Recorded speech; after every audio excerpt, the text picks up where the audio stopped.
सूर्य की रोशनी में नहाया हुआ। लीना का जादुई ब्रश कैनवास पर नाचता है, हर स्ट्रोक के साथ जीवंत रंगों को जीवंत करता है। कैंडी, पतंग और गुड़िया पन्ने से निकलती हैं। एनिमेटेड रचनाएं उसके कमरे को सनकपूर्ण खुशी से भर देती हैं। टॉमी की आवाज हवा में गूंजती है, एक चंचल निमंत्रण। लीना, खेलना चाहोगी? उसका जवाब हवा में लटका हुआ है, उदासी से भरा एक नरम खंडन। मैं व्यस्त हूं। हालांकि जीवंत रचनाओं से घिरी हुई लीना की आंखों में उदास लालसा की एक छाया बनी हुई है, जो गहरी अकेलेपन को धोखा देती है। अपने कमरे की धुंधली रोशनी में लीना ब्रश को कसकर पकड़ती है, जिसके ब्रिसल्स दीवार पर लंबी छाया डाल रहे हैं।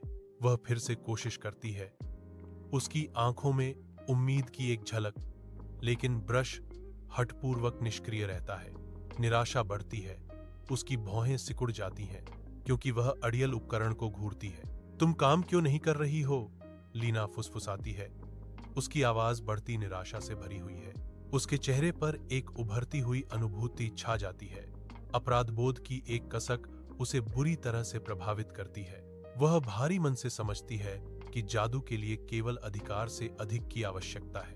गांव के खेल के मैदान में लीना और टॉमी हाथों में ब्रश लिए अपनी पेंटिंग पर ध्यान केंद्रित करते हैं। लीना सावधानी से एक बड़ी स्लाइड पेंट करती है, उसके छोटे हाथ प्रभावशाली कौशल के साथ घूमते हैं।